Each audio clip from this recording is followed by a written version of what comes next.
Bonjour, c'est Dominique. Aujourd'hui, je vous viens avec un tuto express parce que j'étais en train de me préparer. D'ailleurs, j'avais commencé à me préparer pour un album que j'en commande. Et puis, toute mon organisation, à savoir comment préparer mes papiers, tout ça, j'ai pensé que ça pourrait être utile en tuto express, surtout pour les nouvelles personnes qui sont à ma chaîne et puis qui débutent dans le scrap. Alors, j'ai pensé que ça pourrait être intéressant. Alors, je vais vous montrer comment j'ai procédé. Alors, premièrement, j'ai ma collection de papiers. Alors, moi, la dame m'avait demandé un album bébé-garçon. Alors, j'ai ma collection de papiers ici. Alors, je ne sais pas si vous avez déjà vu mon petit classeur ici. Je vais vous montrer.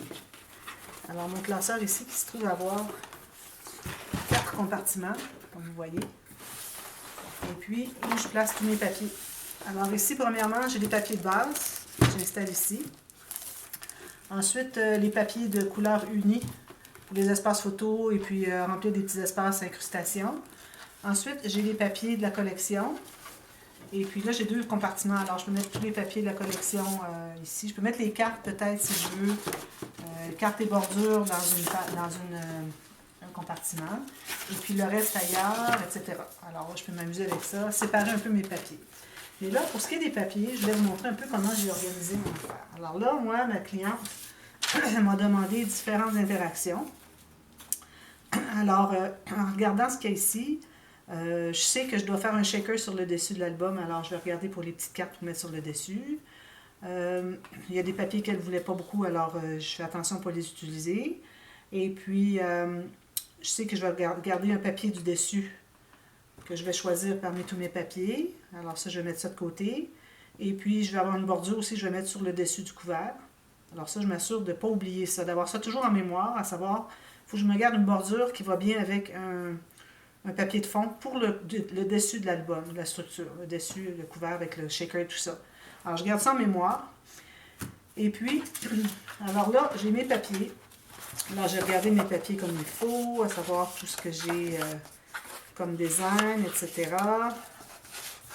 Alors ici, ça c'était une petite bordure, j'ai dit je vais la garder de côté, parce que j'avais découpé à côté. Alors j'ai tous ces papiers-là. Là, ce que j'ai fait, c'est que j'ai pris une feuille qui avait les cartes. Alors j'ai regardé pour celle-ci. Alors j'en ai mis une de côté ici qui va probablement être pour, je l'ai fixé ici tout à l'heure quand j'ai commencé, pour le shaker. Alors j'ai dit bon ça irait bien parce que j'aimerais utiliser le papier. Est-ce qu'il est? Ce papier. Alors, ce papier ici, quelque chose qui est assez sobre pour le dessus de l'album, parce que je voudrais que ce que je vais mettre sur le dessus ressorte. J'ai aussi un point de croix avec le nom du bébé, il est déjà choisi. Alors, ça, je mets ça de côté. Puis aussi, je m'étais dit, je vais mettre une bordure. Alors, peut-être une bordure comme ceci. Alors, l'album va être à peu près grand comme ceci. Comme ça. Alors, une bordure, ça ici, et puis le nom du bébé, peut-être avec 2 ou 3 petites fleurs.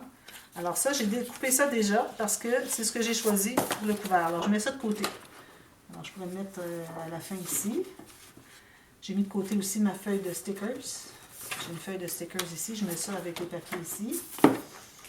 Ensuite, alors là, je sais que j'ai dans mes interactions, vous savez, le pop-up avec les petites cartes que je fais souvent. Alors, ce que j'ai fait, c'est que j'ai pris la feuille où il y avait toutes sortes de petits carrés comme ceci. Et puis, j'ai découpé les petites cartes. Je vais tasser ça pour que vous voyez mieux. Alors, j'ai découpé toutes sortes de petites cartes que je vais monter. Et puis, j'ai le nom du bébé, justement. Il y avait des alphabets. Puis, ça tombe bien, il y avait juste une lettre de... Il n'y avait pas 2 lettres identiques dans le nom. Alors, ici, avec le L. Il y a un L à quelque part. Ici. Alors, j'ai Pablo ici. Voilà. Alors, ça, ce sont les lettres. J'ai gardé ça, j'ai tout découpé ça. Je garde ça pour cette interaction. J'ai la carte ici, information bébé. Alors, ça, je garde ça de côté pour être certaine de ne pas utiliser l'autre côté par erreur. J'ai découpé quelques cartes que je trouvais bien. Alors, il y a beaucoup de cartes avec beaucoup de mots anglophones. Alors, j'essaie d'éviter un peu. Alors, celle-là, il y en a plus, mais je la trouve tellement jolie. Alors, j'ai gardé quelques cartes de côté et puis j'ai gardé d'autres petites cartes ici pour faire le montage. On va avoir les lettres du nom du bébé, mais il y a aussi d'autres cartes. Alors, j'ai choisi surtout les faces d'animaux, des petits jouets, des champignons, une petite lune, vous savez, des choses comme ça. Quelque chose de joli. Alors, je mets ça de côté pour être certaine de ne pas utiliser. Alors, ça, c'est mis là. Ensuite, j'ai découpé alors quelques cartes ici, quelques petits morceaux ici. C'est parfait. Je remets tout ça ici. Ici, j'ai de belles bordures que je vais pouvoir utiliser. Alors, il faut vraiment avoir en tête les papiers de notre collection pour pouvoir penser, pour créer quelque chose au moment que c'est le temps de choisir un papier. Alors, tous mes papiers sont mis de côté. Alors, ça, c'est réglé. Si j'avais d'autres cartes à découper, là, pour le moment, je pourrais découper d'autres cartes ici, mais je ne suis pas certaine de ce que je vais utiliser, mais je les garde de côté. De toute façon, moi, j'ai 2 papiers de chaque. Alors, l'envers ici, si j'en ai besoin, j'ai 2 feuilles. Alors, j'utilise qu'une fois chaque carte, quand j'utilise toutes les cartes. Alors, ici, peut-être que je n'utiliserai pas celle-ci. Celle-ci, peut-être que oui, parce qu'elle est orangée, puis il n'y en a pas de tant partout. Puis les autres sont à peu près toutes bonnes. Alors ça, je garde ça en mémoire, que j'ai ça ici, je mets ça au devant. Et puis, ici, des rayures. Alors, je me souviens, j'ai des rayures. Alors, il faut vraiment bien mémoriser qu'est-ce qu'on a comme papier. Ici, j'ai les 12 premiers mois de bébé. Alors, moi, ce que je vais faire, c'est que je vais probablement toutes les découper. Et puis, je vais mettre dans un petit sachet, de le donner aux parents. Et puis, eux pourront mettre peut-être sur une photo quand le bébé a 7 mois, ils vont mettre le 7 mois, 10 mois, etc. Alors ça, je mets ça de côté pour être certaine de ne pas utiliser l'arrière. Et puis, j'ai mon plan. Alors, j'ai tout inscrit ce que je devais faire ici comme interaction, qu'est-ce qu'elle veut, qu'est-ce qu'elle ne veut pas. Puis ensuite, j'ai commencé à monter mes bases de page. Alors, j'ai décidé qu'est-ce que je voulais avoir comme format. Alors, c'est pas un grand album parce que je vais manquer de papier. Avec 12 feuilles, j'ai peur d'en manquer. Alors, vraiment, j'ai ratissé un peu mes pages. J'ai fait un peu plus que 15 par 15 en centimètres ou 6 par 6 en pouces parce que je veux que ce soit facile de mettre un espace photo et puis qu'on ait des incrustations autour. Alors, je fais un peu plus grand. Puis, toutes les interactions vont être installées. Alors, j'ai déjà monté mes bases de pages, du format que je voulais. J'ai la carte qui entre ici en haut et puis l'attache à la tranche. J'ai mis mes flèches et puis mes X.